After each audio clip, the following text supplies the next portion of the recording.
Jesus, Salvador, outro igual não há. Todos os dias quero louvar as maravilhas de teu amor. Consolo, abrigo, força e refúgio é o Senhor. Com todo o meu ser, com tudo que sou, sempre te adorarei.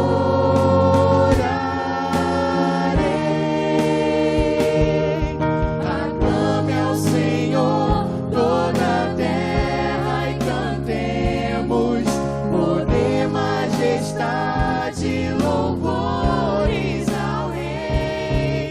Montanhas se prostrem e rujam os mares ao som de teu nome. Alegre te louvo por teus grandes feitos, firmado estarei, sempre te amarei. Incomparáveis são tuas promessas, incomparáveis são tuas promessas, incomparáveis são tuas promessas pra mim.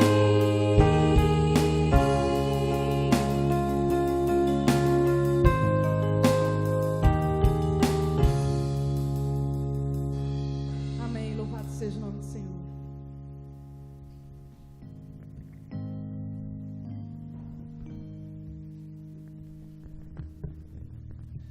É muito bom, né? Num momento tão complicado, a situação de pandemia no qual nós temos vivido, entoarmos um louvor dizendo que Jesus é o nosso refúgio, Jesus é a nossa fortaleza, e saber que mesmo em momentos difíceis Ele continua sendo o nosso refúgio. Isso é um privilégio, nós termos um Deus que age de forma tão soberana e tão graciosa para com todos nós. Nesse momento eu gostaria de pedir para que a nossa irmã Stephanie realizasse uma oração de adoração a Deus.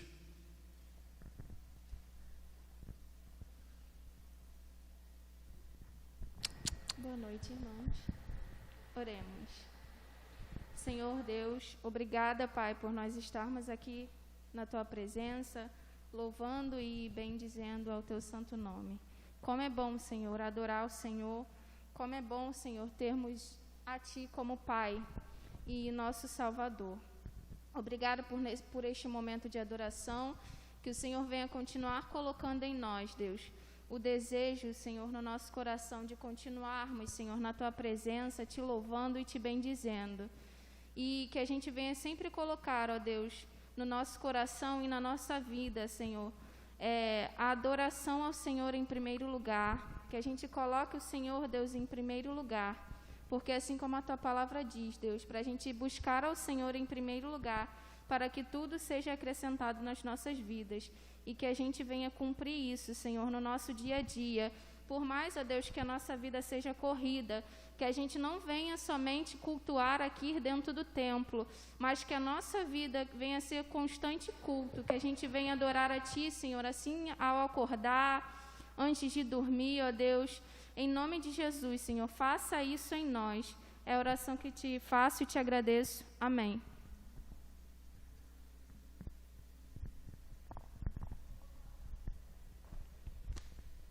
Nesse momento eu gostaria de pedir os irmãos que novamente abrissem suas Bíblias, no qual vamos estar nos preparando para um momento de contrição. O livro é o livro de Salmos, capítulo de número 51, do versículo 1 até o verso número 3.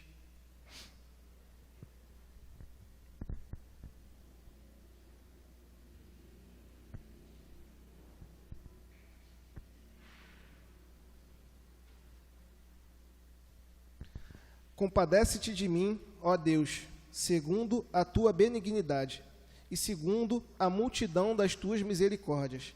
Apaga as minhas transgressões, lava-me completamente da minha iniquidade e purifica-me do meu pecado, pois eu conheço as minhas transgressões e o meu pecado está sempre diante de mim. Bom, nesse momento, aqueles irmãos que não têm nenhum tipo de impedimento, que coloquem-se de joelho e apresente as suas falhas, os seus pecados perante ao nosso Deus, que Ele é misericordioso para com as nossas vidas e perdoa os nossos pecados. Após desse momento de oração silenciosa, eu gostaria de pedir para o nosso irmão presbítero João Paulo que quebrasse o silêncio realizando a oração audível.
Senhor Deus, nosso Pai, nós estamos aqui diante de Ti, Pai, para Te pedir perdão por aqueles atos que nós cometemos, ó Pai, e que sabemos que não Te agradam.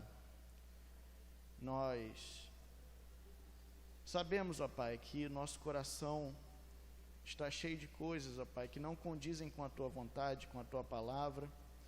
Nós reconhecemos que não somos aquilo que deveríamos ser pela Tua vontade, mas nós nos achegamos a Ti confiados nas misericórdias do Teu Filho, na graça infinita que se derramou sobre nós naquela cruz, ó Pai, e por ela nós Te louvamos e Te pedimos, Senhor, perdão, Senhor.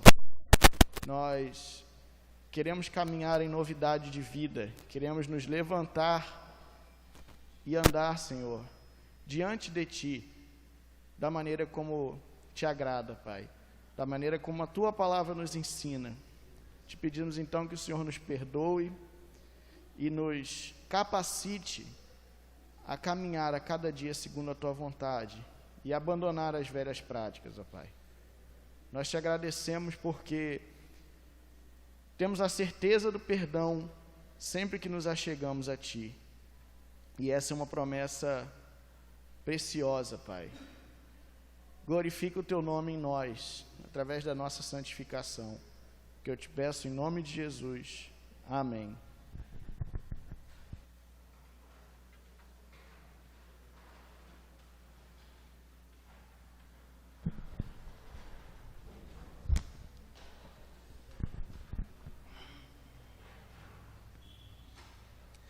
Mais uma vez eu gostaria de pedir aos irmãos que abrissem as suas Bíblias em 1 Coríntios, capítulo 15, do verso 20 até o verso de número 28.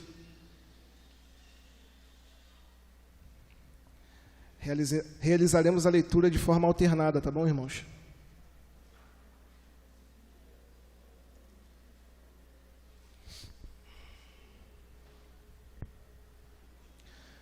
Mas, de fato, Cristo ressuscitou dentre os mortos, sendo Ele as primícias dos que dormem.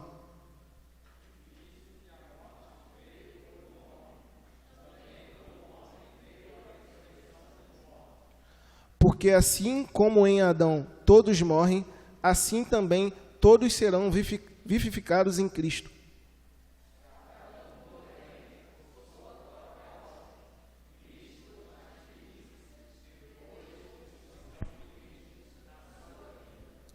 Então virá o fim, quando ele entregar o reino ao Deus e Pai, quando houver destruído todo o principado, bem como toda potestade e poder.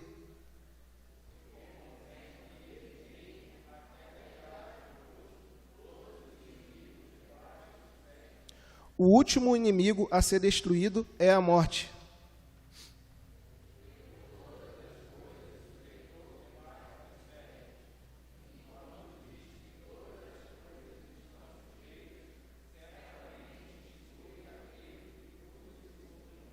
Leamos todos juntos, último versículo.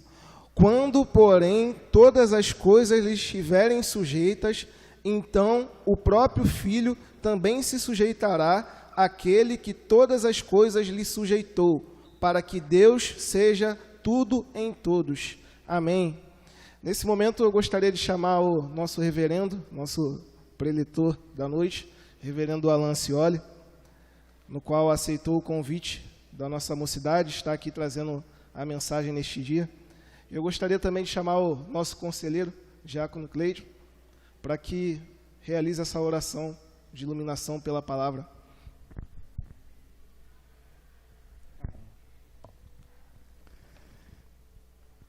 Amém. Senhor nosso Deus, sentimos a sua presença neste lugar, Senhor, já através das orações, através dos louvores. E nesse momento, Senhor, queremos escutar a sua palavra através do seu servo, Senhor. Que tu, ó Deus, com sua mão de poder, venha estar enchendo cada vez mais ele de ti, com as suas palavras, e que ele seja instrumento seu nesta noite. Fale tudo aquilo que o Senhor quer que ele fale para cada um de nós. Em nome de Jesus. Abra os nossos corações, Senhor, para que também venhamos a estar recebendo esta sua mensagem e saiamos daqui, Senhor, preenchidos da sua palavra e preparados para também executar aquilo que o Senhor colocou para nós. Em nome de Jesus. Amém. Amém. À vontade.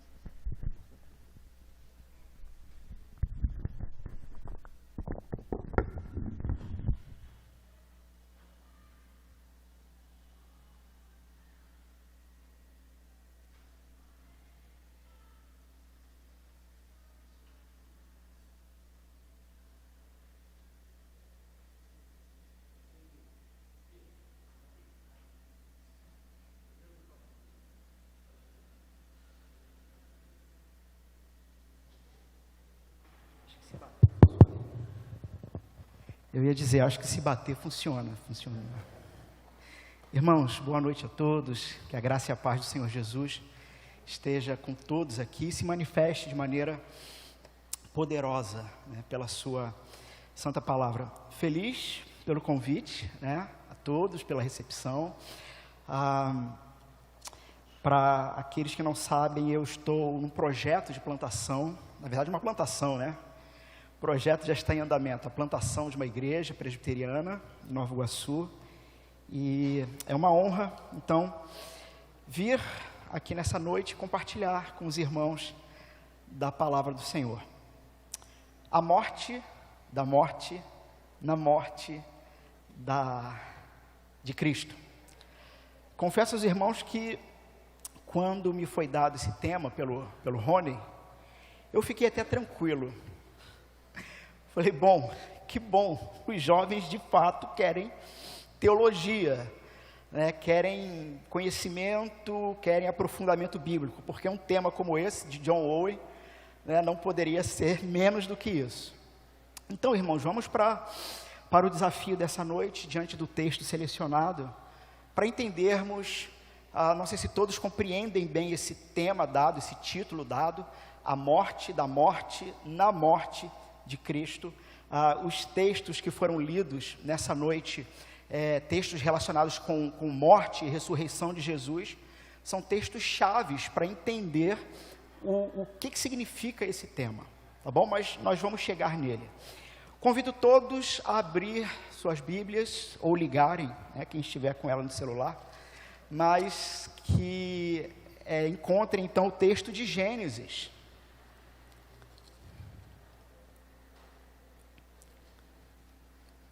Gênesis, capítulo 5.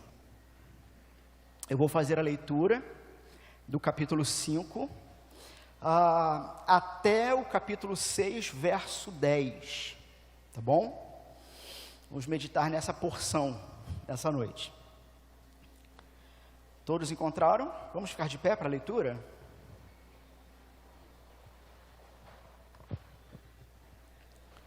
Diz o seguinte a palavra do Senhor. Este é o livro da genealogia de Adão. No dia em que Deus criou o homem, a imagem de Deus, a imagem e semelhança de Deus o fez.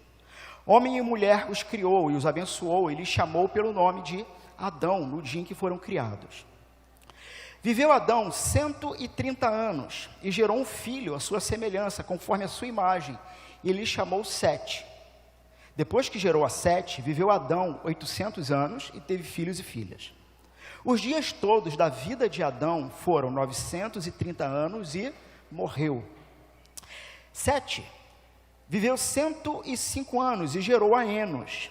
Depois que gerou a Enos, viveu Sete 807 anos e teve filhos e filhas.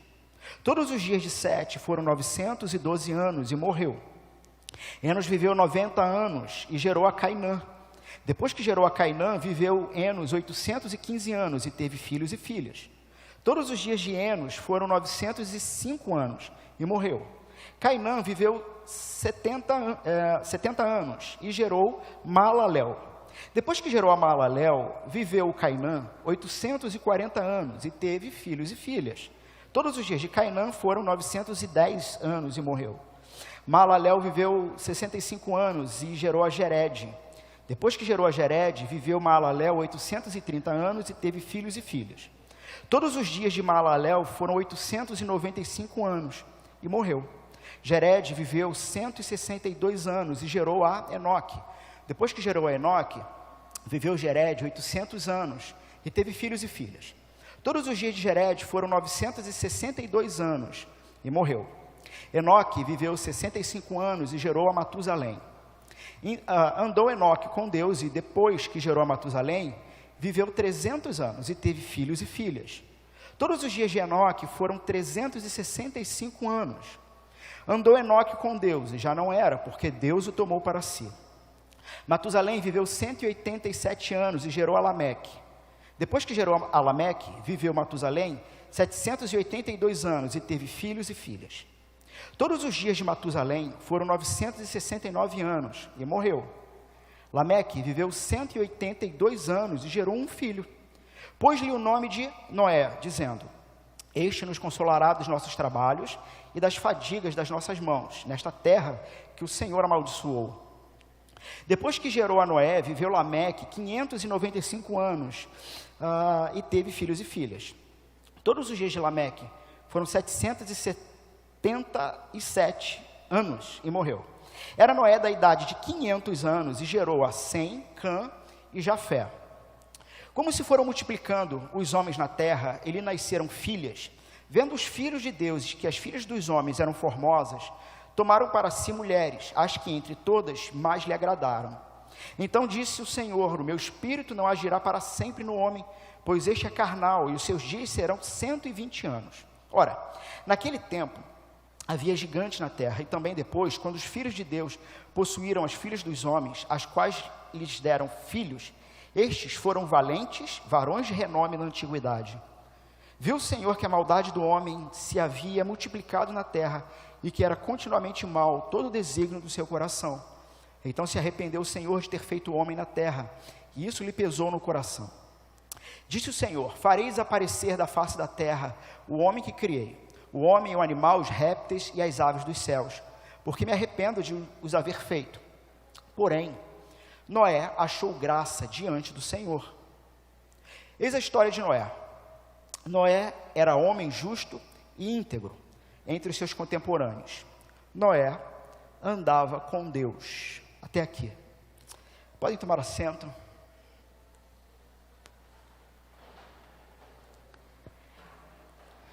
Irmãos, sim, é uma genealogia.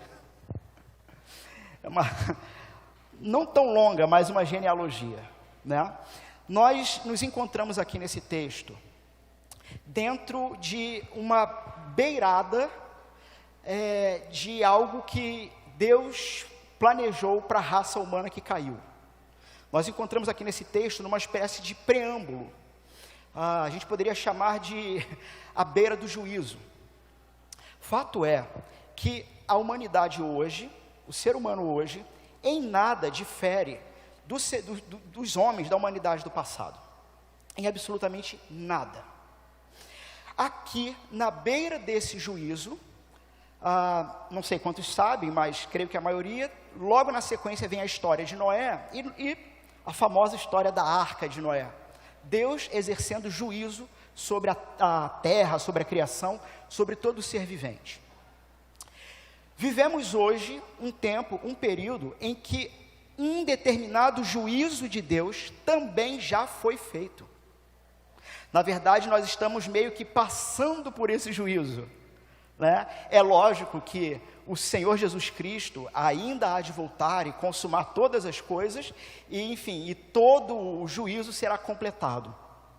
Mas nós temos paralelos muito importantes entre o que aconteceu aqui, o que aconteceu no Calvário e o que acontece na vida de cada um nos dias de hoje.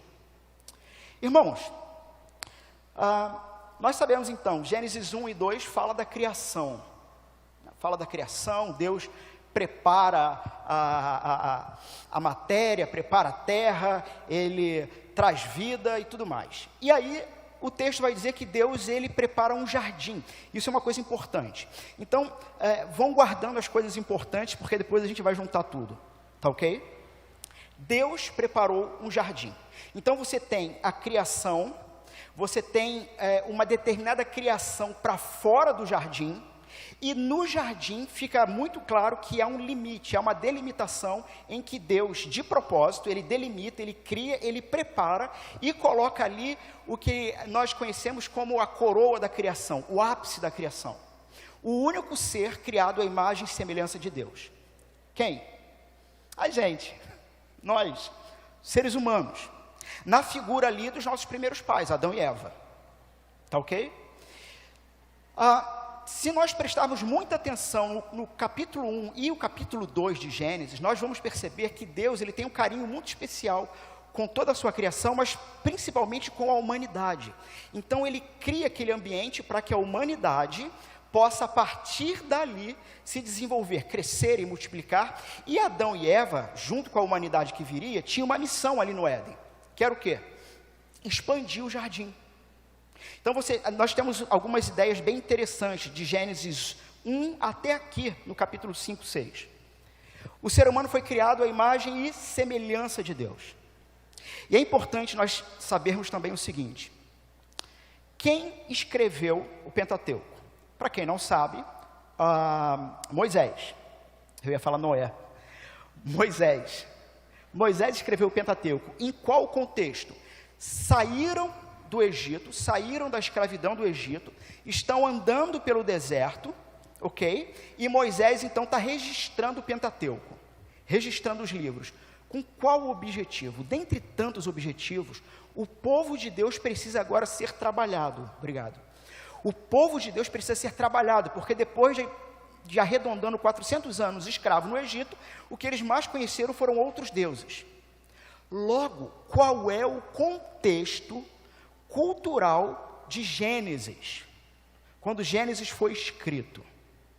O contexto é: Moisés está registrando, o povo foi liberto, e as nações em volta de Israel, ou seja, todas as outras nações, têm as suas mitologias e as suas maneiras de explicar como o mundo veio à existência. E Moisés, então, ele está registrando, de fato, o que o Deus Criador fez. Então, por exemplo, só para ilustrar aqui, tá? Eu não sei quantos viram aqui Caverna do Dragão, aquele desenho antigo, né? Só não levanta a mão para não revelar a idade. Mas, inclusive vai sair um filme aí. Mas, na caverna do dragão, tinha um dragão chamado Tiamat. Pois é, na mitologia acadiana, babilônica, existia também uma divindade, uma serpente dos céus chamada Tiamat. E essa serpente dos céus, ela entrou numa batalha com outra divindade, foi morta, e a partir do corpo dessa serpente é que se criou a terra, na mitologia babilônica. Então deixa eu repetir, irmãos, mitologia, tá? Não é isso. O ponto é que Moisés está dizendo o seguinte: não teve guerra nenhuma nos céus. O próprio nome dessa Tiamat, ela tem um nome que pode ser traduzido, ou tem uma ideia de divindade do abismo ou das águas. E é interessante como Gênesis 1 começa, né, que o Espírito do Senhor pairava sobre a face das águas, ou seja, não há guerra, pelo contrário, tudo está debaixo do controle de Deus, ok? Muito bem, então nós temos que ler também pelo menos esse início de Gênesis, como uma espécie de texto apologético. O que é um texto apologético? É um texto que está defendendo a fé, ou atacando a falsa fé, tá bom? Muito bem, só que a gente sabe o que aconteceu com Gênesis 3, em Gênesis 3. Gênesis 3, queda. A partir da queda, a humanidade ela começa a ir de mal a pior. De mal a pior. Na queda, em Gênesis 3, quando Adão e Eva desobedecem a Deus, comem do fruto, e a gente conhece bem essa história, o Senhor ele vai amaldiçoar ali a terra, não o ser humano. Ele amaldiçoou a terra, por exemplo, quando ele diz que do suor do trabalho, a humanidade ia passar a comer. O que Deus estava querendo dizer? A terra não vai facilitar. Vocês estavam vivendo aqui no jardim, e aqui as coisas eram boas, doces, mas fora do jardim, na criação selvagem, a terra não vai facilitar, tá bom? Eles vão sair desse contexto, e ali ainda, no Gênesis 3, vai ser dado o próprio Deus vai dar uma promessa: da semente da mulher nascerá um que esmagará a cabeça da serpente, e ela lhe ferirá o calcanhar. Deus já estava falando ali do Cristo que viria. E ali você começa um embate que vai nascer ali de Gênesis 3 e que vai perpassar por todo o Antigo Testamento. Qual é o embate? A semente da promessa de Deus em relação à semente da serpente. Já ouviram ou já leram o texto que o mundo jaz no maligno? O que isso quer dizer? Isso quer dizer que legalmente, o que Satanás fez ali na figura da serpente, lá em Gênesis 3? Legalmente ele derrubou o rei. Por exemplo, se a gente quisesse algumas centenas de anos atrás, dominar, sei lá, Portugal, Espanha ou a Inglaterra, ia adiantar a gente chegar lá e matar todo mundo? Não ia, porque a gente ia governar quem? Quem que a gente tinha que derrubar para ter o domínio sobre aquele país? O rei. Foi exatamente o que aconteceu no Gênesis 3, sabe? Sei lá, pensa no Darth Vader. Essa é a ideia do império das trevas. E sempre que a Bíblia se refere a esses reinados como império, é porque império tem uma ideia de um reinado falso, não legítimo. Então, Satanás agora ele tem o domínio sobre toda a criação, mas naquele ponto exato Deus diz o seguinte: eu vou separar para mim seres humanos, e a partir desses seres humanos eu vou cumprir algo que vai consertar essa bagunça. Da semente da mulher nascerá um que esmagará a cabeça da serpente. Muito bem, irmãos, qual foi o resultado da queda? E esse resultado é o mesmo resultado que nós vemos acontecendo até os dias de hoje. Resultado da queda. Bom, primeiro resultado é a desconexão de Deus. Uma completa rebelião da humanidade contra Deus. O homem se desconecta de Deus. Na sequência, o homem se desconecta uns dos outros. E para aumentar o problema todo, agora ele se desconecta da própria criação. Se desconecta daquele que é amor e que é a base de referência de um amor perfeito. Por não andar mais com Deus, ele não sabe mais qual é a referência de amor perfeito, então ele não consegue mais se relacionar com as pessoas ao redor com um amor perfeito, e ainda para piorar, a terra quer te matar. Não sei se você já parou para pensar nessa realidade, né? Tem gente que é naturalista e tudo mais. Irmãos, não vamos ser românticos. A natureza é selvagem e ela quer matar a gente, né? E aqui meio que parafraseando Jonathan Edwards, pecadores nas mãos de um Deus irado, não sei quantos leram, leiam, mas ele vai dizer o seguinte, que o nosso pecado, a nossa guerra contra Deus é tão séria e tão severa, que a própria criação, que está gemendo por causa do nosso pecado, aguardando a consumação e a redenção.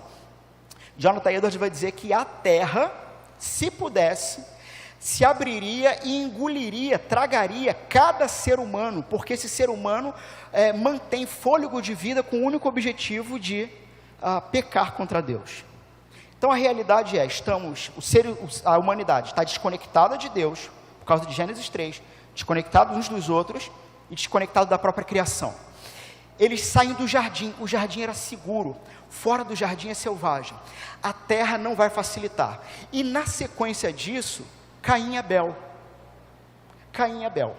Desde a criação, no registro bíblico, a terra, o qual é o objeto, a matéria original, né, do nosso corpo, o barro, a terra, até o capítulo 4 de Gênesis, nunca tinha provado sangue humano por assassinato.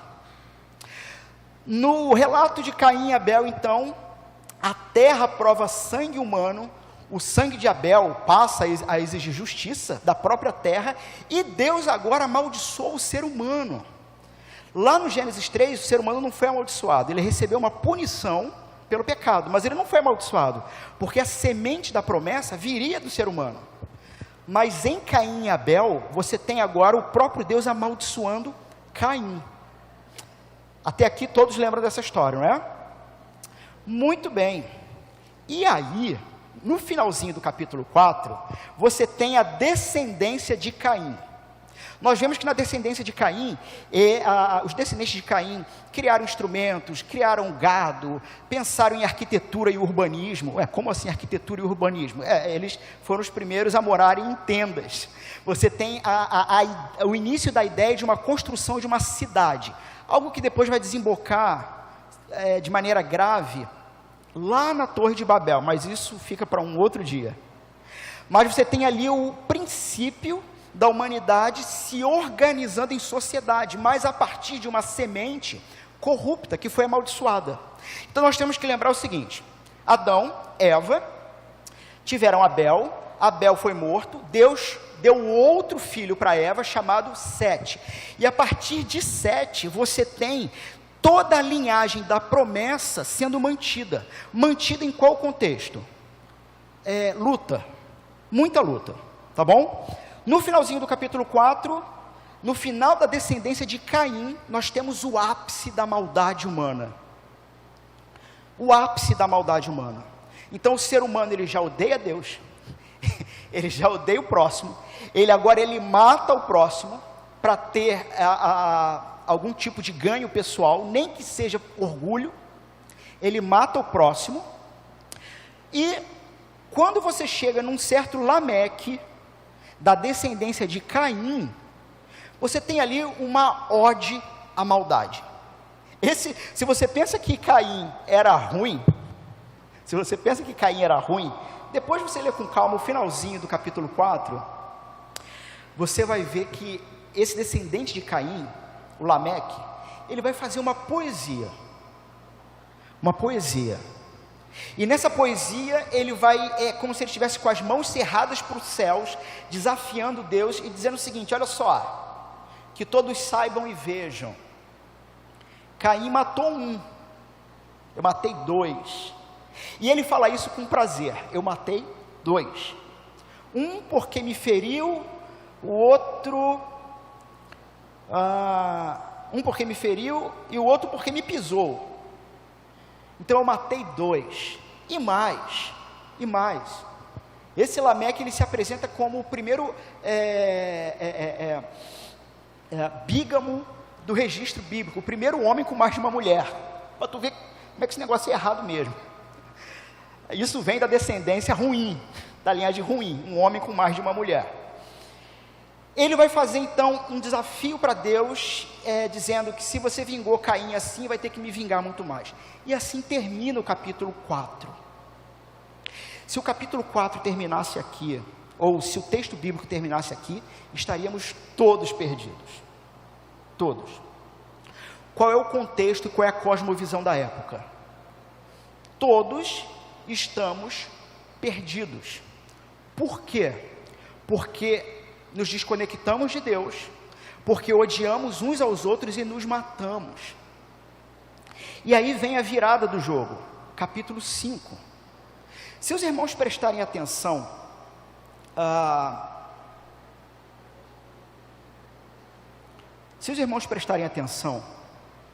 nessa genealogia, qual é a média mais ou menos que as pessoas vivem? Mais ou menos, por alto. 900 anos. É uma média. Mas o ponto é o seguinte: Adão morreu, Sete morreu, Enos morreu, Cainã morreu, Malalel morreu, Jered morreu, e o sétimo, um homem chamado Enoque. E não é à toa que o registro bíblico vai fazer questão de parar aqui. Você tem então, o pessoal vivendo mais de 900 anos, 900 é uma média. Você tem um texto que ele vem discorrendo a morte de 6 homens, de 6 gerações, e de modo rápido. Nasceu, gerou fulano, teve filhos e filhas e morreu. Nasceu, morreu. E quando chega em Enoque, na 7ª geração, o autor bíblico, Moisés, ele dá uma pausa. Ele vai dizer o seguinte: esse Enoque, ele é diferente. Ele é diferente de todos os outros. E uma coisa completamente fora do comum aconteceu. O que aconteceu? Bom, antes de eu concluir isso, eu vinha falando para vocês que o texto de Gênesis, ele também é um texto apologético. Ele está combatendo um monte de sandices dos povos que tinham ao redor de Israel. Nessa época, existia um conto, tá? Um conto chamado de uma epopeia, chamada de Epopeia de Gilgamesh. Do que falava essa Epopeia de Gilgamesh? Falava sobre um determinado homem que ele buscava a vida eterna. E essa epopeia, o final dela é o seguinte: quando ele passa por um monte de coisas, ele vai inclusive passar por uma versão de dilúvio, ele passa por um monte de coisas, e no final da história, ele tem uma erva lá, que aquela erva vai dar a vida eterna para ele, e quando ele vai pegar a erva, uma serpente come a erva, e ele perde ali a vida eterna. Essa é a versão deles, né? Versão, novamente, acadiana, babilônica e tudo mais. Mas o ponto é que naquele contexto, qual era o sonho da humanidade? Viver. Por quê? Porque nós estamos morrendo.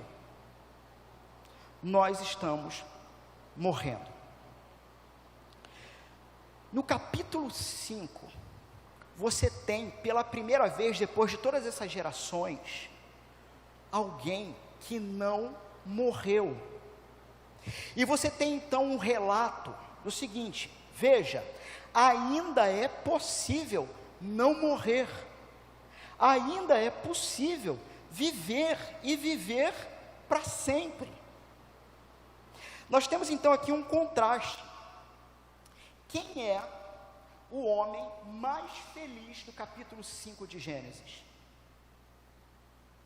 É o homem que viveu menos tempo na terra. Porque você tem uma terra de contexto de extrema violência. Se vocês acham que hoje é violento, vocês tinham que ver naquela época.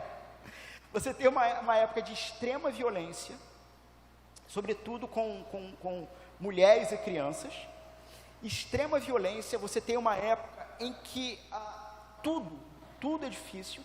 E o capítulo 5 de Gênesis, ele vai apontar de que a verdade de que nessa terra, que depois, lá no capítulo 6, o próprio Senhor vai relatar, o próprio Noé, deixa eu achar aqui o texto.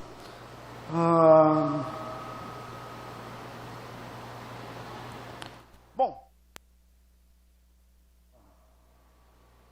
a terra é amaldiçoada, e no verso 5, o coração do homem, ele é mau, ele é continuamente mau. E quem é o homem então mais feliz aqui? É o que foi embora antes. Mas, irmãos, por que ele foi embora antes? Qual é a diferença dele?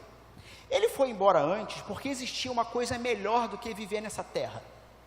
Existia algo muito maior e muito melhor do que viver nessa terra. Ele tinha relacionamento com Deus. Ele andava com Deus. Essa é a história de Enoque, num contexto de busca pela imortalidade. E a gente percebe então aqui, pela primeira vez em que o homem caiu, pela primeira vez depois de Gênesis 3, tem-se a notícia de que a vida eterna ainda é acessível. Por quê? Teve um cara que não morreu. E andou Enoque com Deus e já não era, porque Deus o tomou para si. Nós temos então aqui no registro do texto uma realidade de que existe algo além do túmulo. Existe algo para além do túmulo. Então, você olhava ao redor, dentro desse contexto de Gênesis 5, e assim, está todo mundo morrendo. Está todo mundo morrendo. E por que está todo mundo morrendo? Por causa do pecado humano, por causa dos seus crimes que são cometidos continuamente contra Deus e contra o próximo, e até contra a natureza, criação de Deus. Todos estão morrendo, só que isso não importa. Então, se eles vivessem 600, 900, 800 anos, naquele contexto, o fim deles era uma vida que terminava no pó. Só que o texto aponta para uma exceção. Então, mesmo fora do jardim, ainda existe acesso. Existe um determinado acesso à vida, existe um determinado acesso à vida eterna. Ainda tem uma saída, ainda tem um escape. Inclusive, no próprio capítulo 6, nós vamos ver Deus diminuindo a idade. Vocês repararam isso? Verso 3: Então disse o Senhor: o meu espírito não agirá para sempre no homem, pois este é carnal, os seus dias serão 120 anos. O Senhor diminui a idade deles. Eu fui fazer uma pesquisa, me parece que o homem mais velho, que morreu já, era um oriental que foi até 112, se eu não me engano, 112 anos, ele chegou bem pertinho, né, dos 120, mas é como Deus dizendo assim: olha, se você chegar a 119, aproveita bem o último, porque é o último. Misericordiosamente, Deus diminui a idade do ser humano, porque o ser humano está vivendo muito, e vivendo uma vida mesquinha e miserável, vivendo uma vida que não vale a pena. E você está dizendo assim, pastor, você está exagerando. Tudo bem. Pense um pouquinho na sua própria vida. Pense um pouquinho na sua própria vida. Eu não sei aí qual é a idade de cada um. Mas você já passou por algum momento na sua vida onde havia algo que você queria muito, lutou por aquilo, estudou para aquilo, tá? Trabalhou por aquilo. Alguém tem alguma coisa assim na sua própria vida? Algo que você queria muito, e aí você conseguiu, certo? Ok. Você, depois de conseguir, 5 dias depois, você ainda estava plenamente satisfeito? Ou algo dizia no seu interior, por algum motivo eu estive feliz por um tempo, só que um vazio novamente me dominou a alma. Você já passou por momentos da vida em que você simplesmente se encontra cansado, muito cansado, cansado de se frustrar, cansado de muita coisa, sabe? Cansado de religião. Você já se percebeu cansado de religião? Eu vou voltar sobre isso no finalzinho, mas deixa eu dar outros exemplos aqui, para tentar ajudar alguém aí que ainda não pegou aqui a ideia. Me ajudem aí, porque nessa área eu estou por fora. Qual é o último iPhone lançado? Qual é o número? É X? É 10? Como é que é? 12? Já está no 12? Eu achei que era 10. Pois é, sonho de muita gente, né? Um iPhone 12. Muito bem. Sonho de consumo. E aí você consegue comprar um iPhone 12. Ok? Basta no dia seguinte, esse iPhone 12 escorregar da sua mão e dar um arranhãozinho na lateral. Qual é o sentimento? Eu não quero mais, eu quero outro novo. Porque qual é a realidade humana? A realidade humana é que nada, absolutamente nada nessa terra consegue nos satisfazer, nos dar uma condição de felicidade plena e sem falta de nada. C.S. Lewis vai dizer isso, né? Que se eu tenho uma falta no meu coração, que nada nessa terra consegue preencher a falta, só pode significar uma coisa: eu não fui feito para essa terra, porque nada nessa terra me conforta. Agora você imagina esta realidade, e aqui, bom, todos, jovens, sem exceção, todos com frustrações e desgostos na vida, todos que, ou pelo menos quase todos, isso é quase um senso comum da humanidade, já passaram por questões em que você quase que tem vontade de desistir mesmo da vida, certo? Pensa na tua idade. Quantas vezes tu pensou em desistir? Pensou? Agora tu imagina tu viver 900 anos. Pensa. Nos últimos 5 anos, quantas vezes você se decepcionou profundamente com algo? Nos últimos 5. Pense em 900. Só que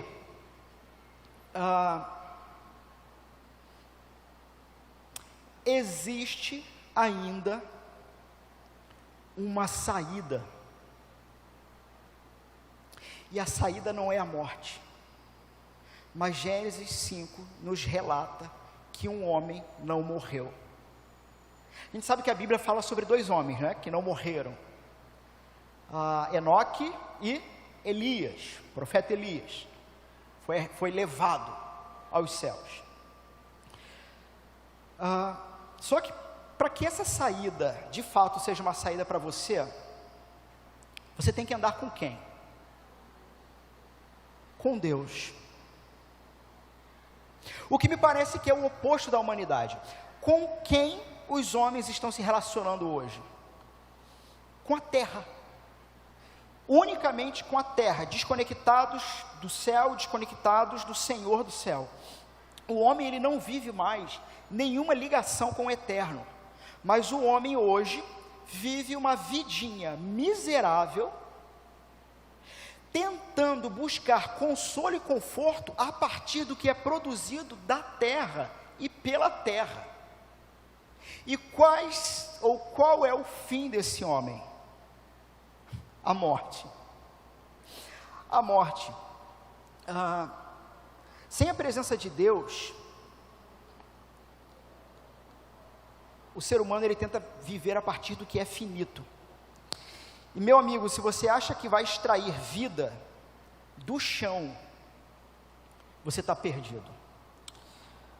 Só em Deus nós temos a vida eterna.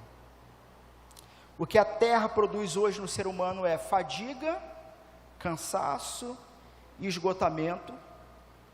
E sempre que você tentar ganhar sentido pessoal a partir da terra, você vai falhar e você vai se frustrar. Deixa eu tentar dar alguns exemplos sobre isso. Por exemplo, a sua razão autônoma. E aqui eu não sei quantos já assistiram, se não, joguem lá no YouTube um vídeo antigo do Jonas Madureira, que ele vai falar sobre o intelecto, a humilhação do intelecto. Virou até um livro, esqueci agora o nome do livro, mas a humilhação da razão humana a partir de Deus. No entanto, se você tenta ganhar sentido a partir da sua própria autonomia, da sua própria razão, do tipo, eu faço o que eu quero, eu vivo como eu quero, eu passo a decidir o que é certo ou errado a partir de mim mesmo, você não vai conseguir sustentar a razão da sua própria existência. E para você só vai sobrar duas possibilidades: ou suicídio ou maconha. Se você for honesto. Se você for honesto. No entanto, o Evangelho é a terceira via. Por que eu digo isso? Veja, tentar ganhar sentido a partir da terra, tentar ganhar sentido a partir de projeto político, tentar ganhar sentido a partir do seu marido, da sua esposa, da sua família, tentar ganhar sentido através da sua carreira, dos seus estudos, não importa, tudo isso que você colocar vai ser da terra. Você poderia continuar vivendo até 900 anos, mas você seria a pessoa mais infeliz dessa terra, porque tudo vai passar, inclusive você.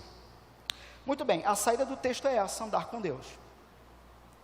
Andar com Deus. Só que tem um problema. O ser humano não tem como andar com Deus. Não dá para andar com Deus. Por quê? Porque nós pecamos e pecamos continuamente. Continuamente. Deixa eu trazer uma definição aqui de pecado, para alguns talvez possa facilitar. O que é pecado? O que te afasta de Deus? O que é o pecado que afasta de Deus? Alguns diriam, matar, roubar, os 10 mandamentos. Ok? Só que vocês lembram quando perguntam para Jesus assim: mestre, qual é o maior dos mandamentos? E ele vai dizer: amar a Deus acima de todas as coisas e ao próximo como a você mesmo. Disso depende tudo. Em outras palavras, sabe o que Jesus está dizendo? Que você comete as transgressões da lei de Deus, que você comete os crimes contra Deus, pelo simples fato de que você não ama Deus. Pelo simples fato de que você não ama o próximo. Por isso que você faz as coisas ruins contra o próximo. Por exemplo, falar mal, sei lá, cobiçar, né? Ou seja, qual é o problema humano? De uma vez por todas, qual é o problema humano que está levando o ser humano para a cova, para o túmulo, e que nessa época de pandemia, como a gente vem falando, né? A coisa extravasou no mundo inteiro, e agora todo ser humano, de uma maneira geral, a humanidade, ela teme isso que está acontecendo, ela teme a própria morte, porque a única coisa que a humanidade cética espera para a própria vida é comer do pó, é voltar para o pó. Só que Deus criou uma maneira para solucionar isso. É muito interessante porque o texto vai dizer que o Enoque, ele andava com Deus e já não era, porque Deus o tomou para si. E aí lá no finalzinho do capítulo 6, nós temos uma sentença repetida, lá no verso 9. Eis a história de Noé. Noé era homem justo e íntegro entre os seus contemporâneos. Noé andava com Deus. Ora, num primeiro relato, numa primeira sentença, Enoque andava com Deus, mas já não era. Essa ideia, irmãos, de já não era é assim. Vamos supor, tá eu e Enoque aqui, tá? Está andando, eu e Enoque.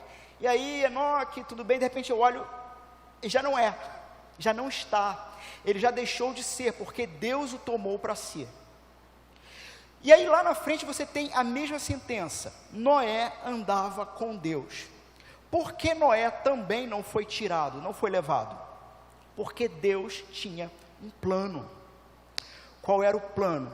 A partir deste outro homem, chamado Noé, Deus iria aplicar um juízo, na sequência ia aplicar uma aliança com a criação, pelo arco, e a partir disso, ele manteria a linhagem.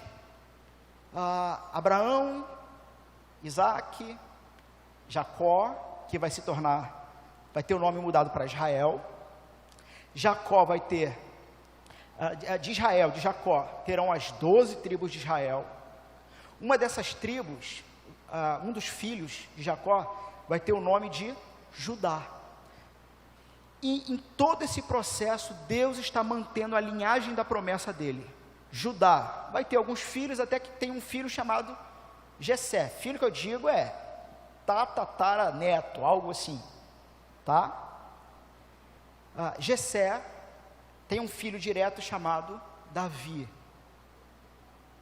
Davi tem Salomão, e vai andando, até que chega no Novo Testamento, você tem José e Maria, e você tem a promessa que foi feita lá em Gênesis 3, e que foi preservada durante todo o caminho do Antigo Testamento, se concretizando em Jesus. A semente brotou, a semente nasceu, Jesus.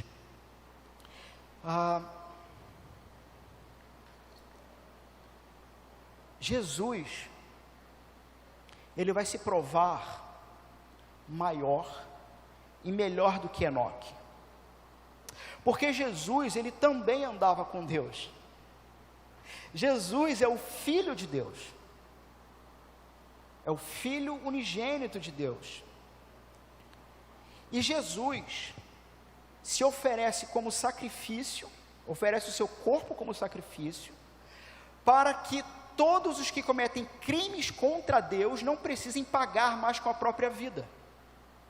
E uma vez que Jesus então se oferece como sacrifício, ele, naquele momento, na cruz, e é importante que vocês olhem para a cruz nesse momento, pensem na cruz, sabe? Acompanhe comigo essa ideia. O significado da cruz para o pecador que precisa ser liberto da punição do pecado. Se veja diante da cruz, se veja no Monte Calvário, se veja diante do próprio Cristo, o Filho de Deus, inocente, preso, sangrando, e naquela cruz, Jesus ele vai sofrer a maior das punições. Eu não sei se você já parou para pensar nisso. O que de pior aconteceu com Jesus? Alguém vai dizer, os pregos, a crucificação em si, né? Os pregos, a humilhação pública, os açoites, Quem viu aqui aquele filme do Mel Gibson? Aquele é difícil aquele é difícil. E aquilo não foi nem perto da realidade. Mas será que aquilo foi o pior que ele sofreu? Irmãos, existem relatos históricos de homens que sobreviveram à crucificação. É muita dor, é muito doloroso, mas existem relatos de sobrevivência. O que eu estou querendo dizer é que a crucificação era algo na época comum aos inimigos de Roma. Qual foi a pior coisa que Jesus sofreu? A pior coisa que Jesus sofreu foi naquele momento derradeiro. Ele faz uma oração ao Senhor entrega a sua alma, e ele dá um brado: está consumado. Sendo que um pouquinho antes disso, ele grita algo: Deus meu, por que me abandonou? Por que me abandonaste? Jesus, sendo Deus, como Deus Pai é Deus, da mesma forma, apenas sendo uma pessoa diferente, é alguém que viveu durante toda a eternidade em plena companhia de Deus. Ora, Deus é o autor da vida. Jesus, naquele momento, tem uma desconexão do Pai dele. Isso nunca tinha acontecido. Nunca tinha acontecido. Então Jesus andava com Deus, sendo inclusive o próprio Deus. Só que naquele momento, ele deixa de andar com Deus. Enoque andava com Deus e foi levado pelo próprio Deus.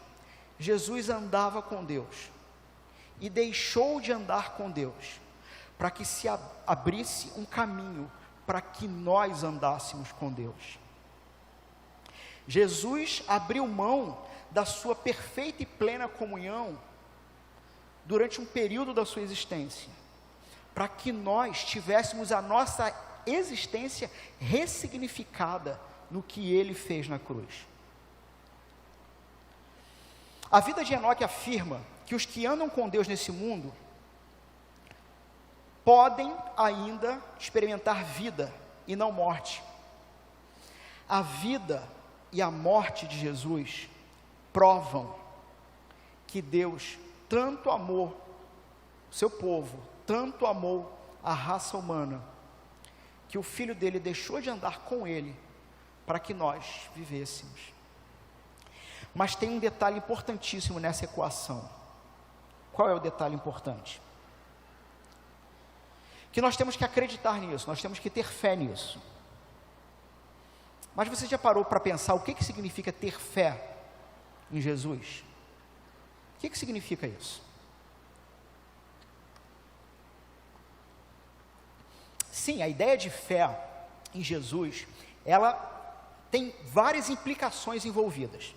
Mas hoje, por causa da morte de Jesus, eu vou enfatizar uma implicação da ressurreição de Jesus. Tem um pastor chamado Igor Miguel, que ele falou um negócio interessantíssimo, que o evangelho, ele é como um diamante, que você pode apreciar o mesmo diamante de vários ângulos e por várias facetas diferentes. Então o que a gente vai fazer hoje aqui é olhar para uma faceta, para um ângulo. Qual é o ângulo? O que significa essa morte de Jesus que acaba com a morte? Nos garantindo que, mesmo que morra aqui, não morrerá para sempre, vai ressuscitar igualzinho ele. Mas para isso você tem que crer. Mas crer no quê? Sim, que ele é Deus, que ele nasceu de uma virgem, que ele não teve pecado, que ele assumiu o nosso lugar. Mas a gente tem que olhar para o sacrifício dele. E naquela imagem que eu falei, se coloque diante da cruz. Se coloque diante da cruz.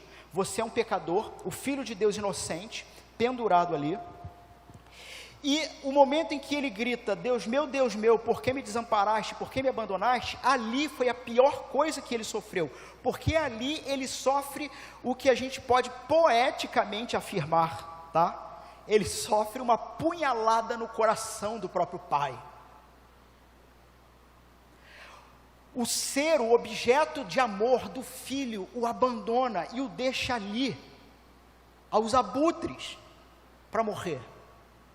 Jesus, o que ele sofre, a pior coisa que ele sofre é essa punhalada. Então se coloque observando essa cena, onde o Filho de Deus está ali, na cruz, e o pai dele se aproxima com um punhal. Vocês podem até, me veio agora Abraão e Isaac, né? O pai dele se aproxima com um punhal,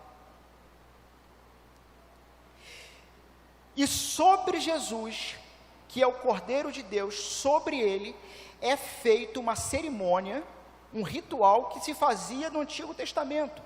Pegava-se um cordeirinho, o pecador oferecia esse cordeiro, o sacerdote então despejava os pecados do pecador sobre o cordeiro e matava o cordeiro, sacrificava o cordeiro. Você diante da cruz, entendendo todo esse contexto de que você tem o Filho de Deus naquela situação, se coloca diante dele como o pecador, e o pai, que nesse sentido figurado é o próprio sacerdote, é aquele que oferece o filho como um cordeiro no seu lugar, o pai se coloca diante do filho na cruz, e ele está pronto para dar aquela punhalada certeira no coração de Jesus.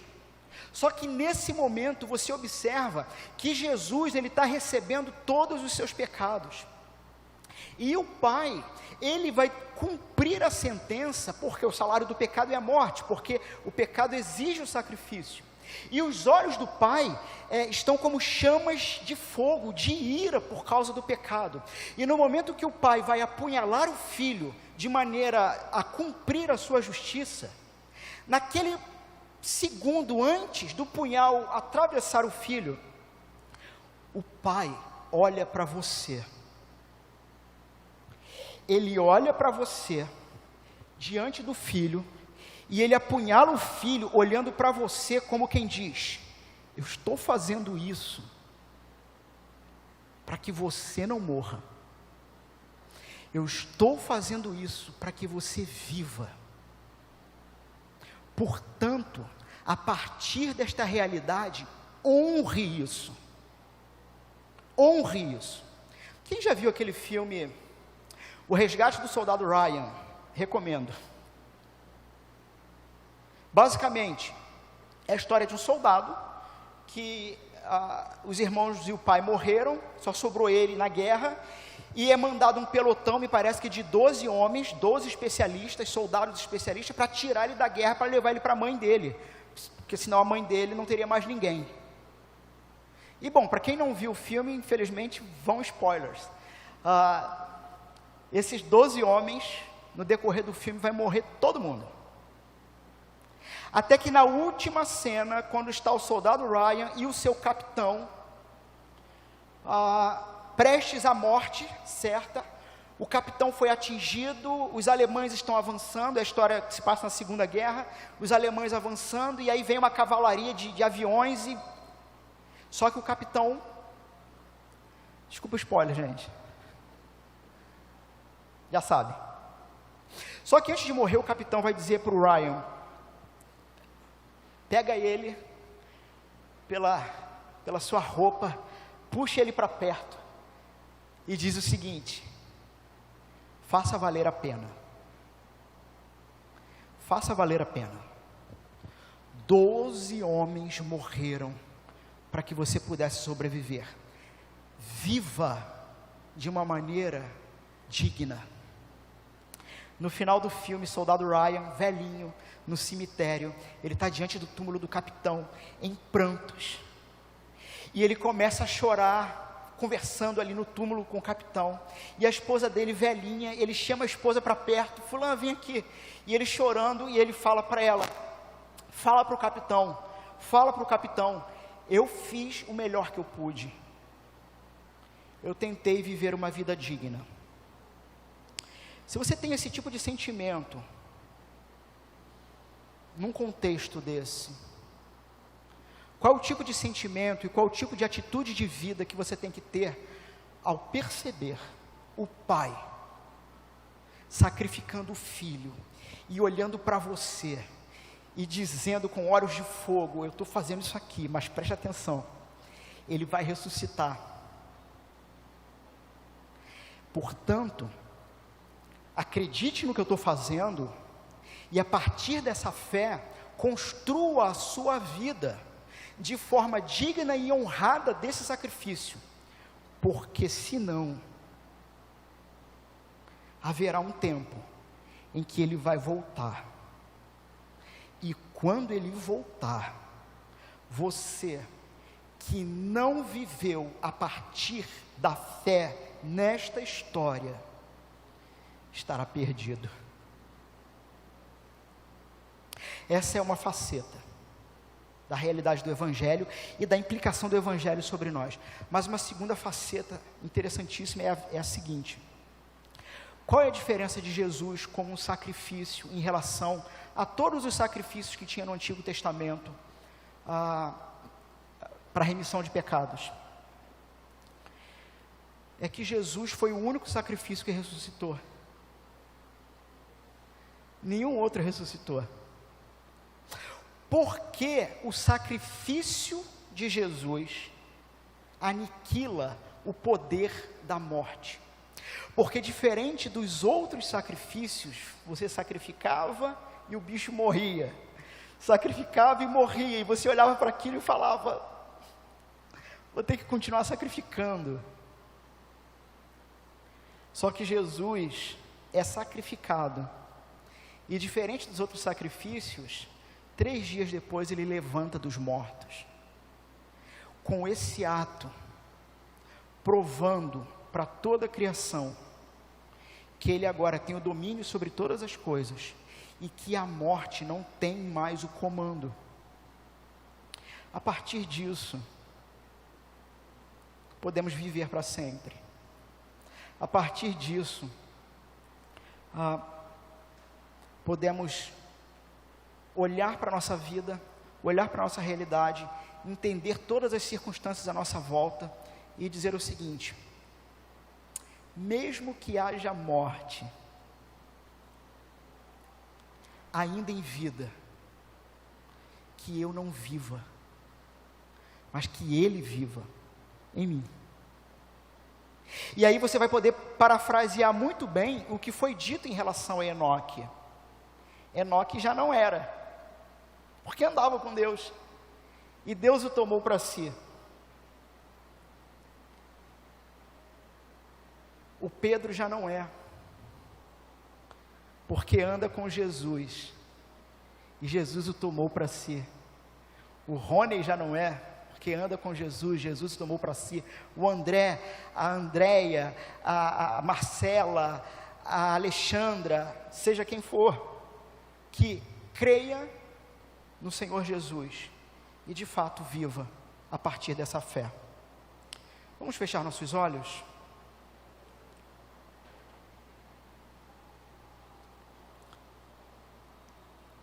Vamos ter um momento de reflexão, de silêncio, e na sequência, vamos orar ao Senhor, nos lembrando esta realidade. Jesus Cristo é aquele que deixa de andar com Deus, para que nós pudéssemos andar no lugar dele, sendo agora reconhecidos como filhos, e não mais temendo a morte.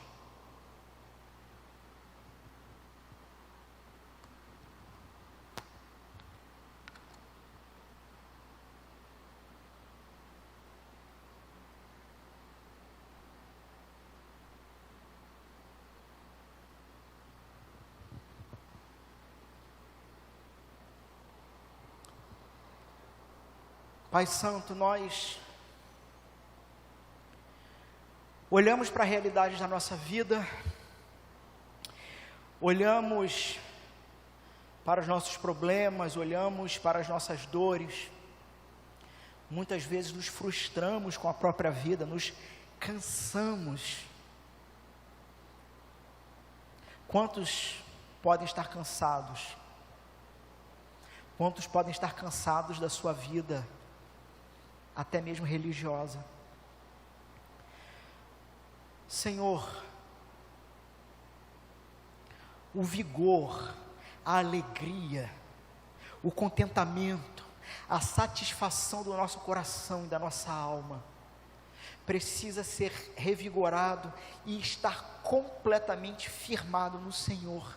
E a partir disso, vivermos para a Tua glória, não descansando nossa vida ou buscando razão para a nossa vida no que vem da terra, no que vem de nós mesmos, ou no que vem da própria religião, como algo morto, como algo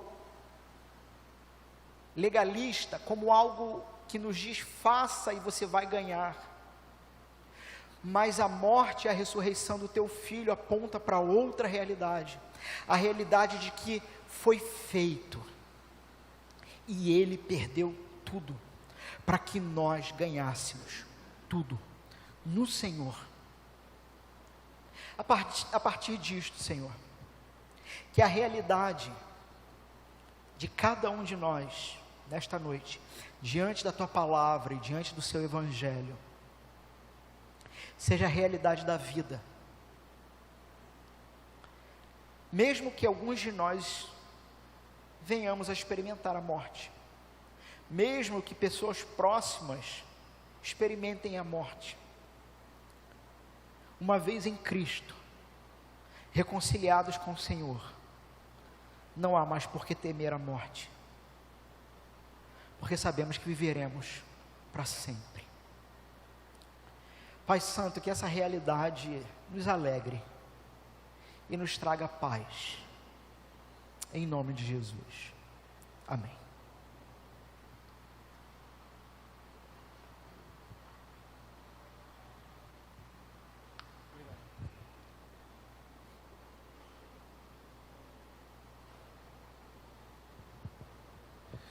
Novamente, a mocidade gostaria de agradecer ao reverendo Alain Ancioli por se disponibilizar, estar aqui, trazer a mensagem nesse dia e que venha ficar guardado nos nossos corações realmente, ainda mais nesse momento de pandemia no qual nós estamos vivendo, em que muitos irmãos da igreja têm perdido parentes, entes queridos, e é muito bom saber, que em Cristo Ele venceu a morte, e por Ele ter vencido a morte, a nossa esperança é a esperança firmada na atitude que Ele realizou na cruz do Calvário, ao morrer por nós e nos possibilitar estar com Ele eternamente, pelo século dos séculos.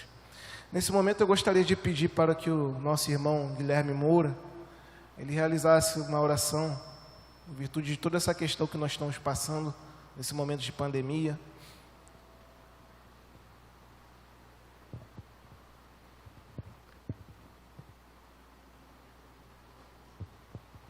Boa noite, igreja. Eu quero agradecer de novo a presença de todos e vamos orar agora. Pai amado, entramos em Tua presença agora para Te agradecer, Pai, primeiramente por esse culto, por essa reunião, Pai, por todos aqui que estiveram presentes, que possam, Pai, pôr em prática tudo que aprenderam nessa noite. Senhor, em especial agora Te pedimos, Pai, por todas as vidas, Pai, que estão sofrendo diante dessa pandemia, pelas vítimas, Pai, que perderam a vida, Pai. Eu sei que foi muito triste. Eu sei, Pai, que nós carecemos de Ti, Pai, a cada dia. Eu Te peço, Pai, pela vida, Pai, dos familiares, pela vida, Pai, dos médicos, dos profissionais de saúde que estão, Pai, na linha de frente, que precisam, Pai, do Teu auxílio, Pai, do Teu conforto, que nós possamos, Pai, sempre vir aqui, Pai, orar, Pai, clamar a Ti. Senhor, que os líderes, Pai, sejam os líderes religiosos ou os líderes, Pai, do Estado, que possam ter consciência, Pai, de sempre tomar cuidado, Pai, diante de toda essa situação caótica que a gente está vivendo nesse país. Senhor, que o Senhor possa, Pai, sempre nos ensinar, Pai, em meio a crises como essa, a confiar em Ti, Pai, a não se desesperar e ter plena convicção, Pai, que o Senhor vai nos guiar, Pai, para um futuro melhor. Nos auxilia, Pai, que nós possamos sair daqui confiantes, Pai, sem temer esse vírus, mas sempre, Pai, tomando todos os cuidados. Obrigado por tudo e amém.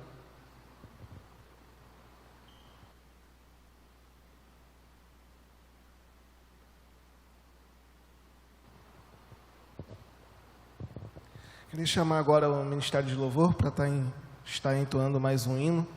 E após que o nosso reverendo Denis realize a oração final e a bênção.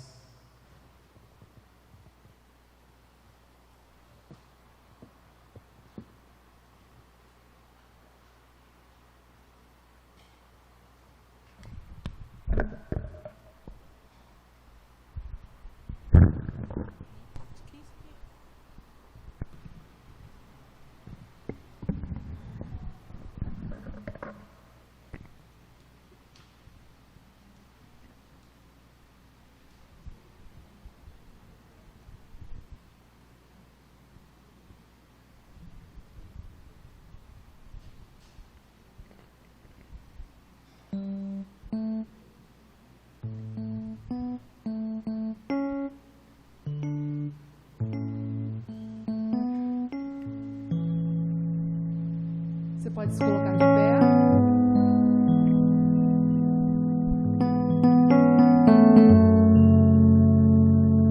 Essa noite nós fomos intimados aqui, convidados a olhar para a cruz do Senhor.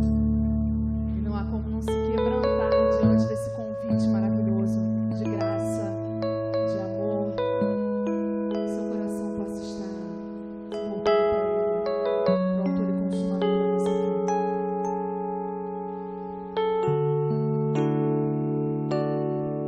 Eu olho para a cruz e para a cruz eu vou. E se eu sofrer participar da sua obra eu vou alcançar. Meu Salvador, meu Salvador, na cruz mostrou o amor do Pai, do justo Deus.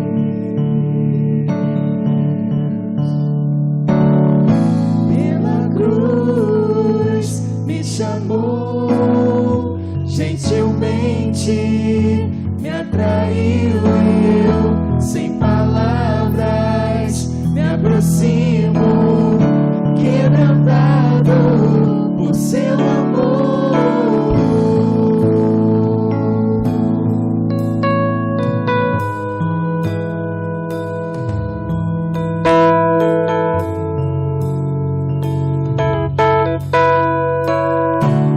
Merecida a vida e merecida a vida,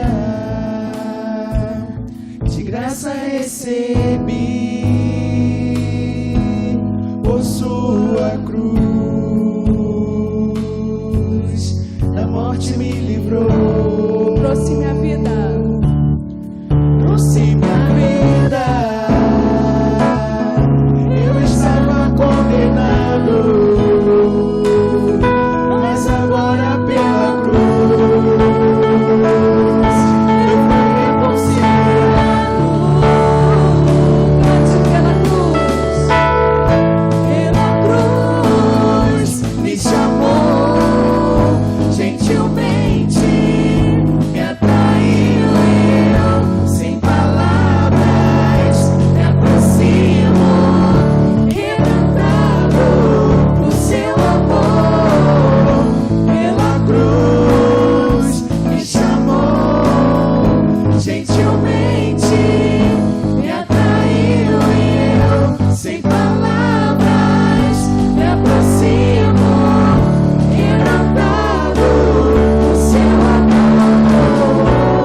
Impressionante é seu amor.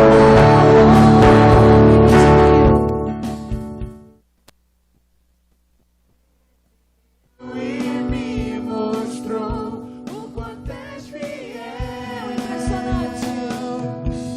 Impressionante é o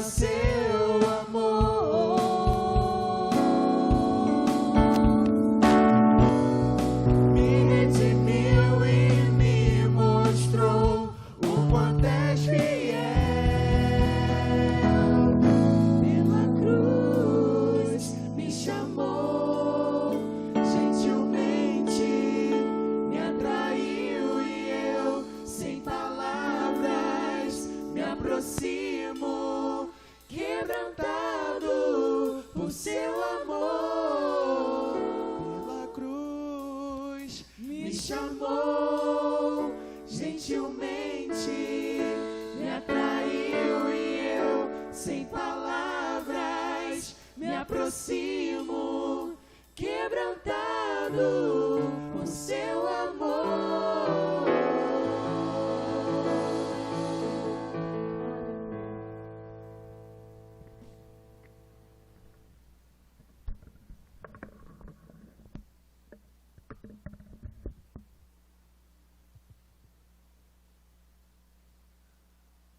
Muito bem, meus irmãos. Quero agradecer, reverendo Alain, palavra abençoada, maravilhosa. Deus continue abençoando, rica e abundantemente. Nosso irmão e sua família também, ministério, né? Sejam tudo abençoados por Deus. E você que ouviu essa palavra, guarde no coração e viva, ande com Deus. Ande com Deus. E o Senhor deseja tê-lo bem perto. Você aprenda isso a cada dia. Não seja palavras, mas atitudes verdadeiras. Que Deus abençoe sua vida. Feche seus olhos. Vamos orar ao Senhor. Finalizar esse culto jovem, especial. Senhor, passamos esse tempo aqui e não foi em vão. Obrigado, Senhor Deus, pela Tua palavra, que tanto edificou a nossa vida. Oh Deus, obrigado, Pai bendito, porque o Senhor falou conosco, nos despertou, Senhor, acerca de tantas coisas. O Senhor nos instruiu, o Senhor nos fortaleceu, nos edificou. Senhor Deus, e nós mais prontos, Senhor, estamos, Pai, e mais desejosos de andar contigo, de servir ao Senhor, de estar na Tua presença, desfrutar do Senhor. Oh Deus, o Senhor quando chamou os Teus discípulos, Marcos registrou, Senhor, lá no início do Evangelho, Senhor Deus, que Ele os chamou, o Senhor os chamou para estarem com o Senhor, primeiramente. E nós, Senhor, também queremos estar contigo, fomos chamados para estar contigo. Senhor Deus, nós que já recebemos a vida eterna, Senhor Deus, estamos aguardando, Senhor, o momento, ó Deus, de estarmos contigo, Senhor, para sempre. Ó Deus, de uma maneira plena, absoluta. Senhor Deus, sem pecado, Senhor Deus, sem estar enfrentando todas essas dificuldades que enfrentamos nesta vida. Oh Deus, nós, Senhor, ansiamos por esse momento, nós desejamos esse momento, Senhor Deus, mas pelo tempo que o Senhor ainda nos der aqui, oh Deus, nos fortaleça, oh Deus, renove as nossas forças, alegre, Senhor, os nossos corações, Senhor Deus, e renova, Senhor, a cada dia o desejo de estar contigo. Oh Deus, renova-nos, Pai, para que a cada dia, Senhor, possamos orar mais, estar mais diante do Senhor. Obrigado, Pai. Obrigado por cada um que o Senhor trouxe até aqui nessa noite. Obrigado pelos irmãos, Pai, que serviram a Ti, Pai, no canto, ó Deus, em toda a preparação, a liderança da nossa juventude. Ó Deus, que os Teus filhos e filhas sejam por Ti ricamente abençoados. Senhor Deus, abençoe a vida do pastor Alain, sua família, ó Deus, a igreja, Pai, que Ele pastoreia, que eles sejam por Ti rica e abundantemente abençoados, supridos, Senhor, renovados, dirigidos pelo Senhor. Assim, Pai, faça conosco também. Assim nós oramos, pedindo estas bênçãos, mas com o coração muito agradecido. Oramos em nome do Senhor Jesus. Queridos irmãos, vão em paz, e que a graça bendita de Jesus, o amor eterno de Deus o Pai, e as bênçãos do Espírito Santo, o consolo do Espírito Santo, a paz do Espírito Santo, sejam com todos vós, meus amados irmãos, não só nessa noite, mas por toda a vida, até a volta do Senhor Jesus. O teclado parou, né? Então vamos no gogó mesmo. Amém. Amém. Amém.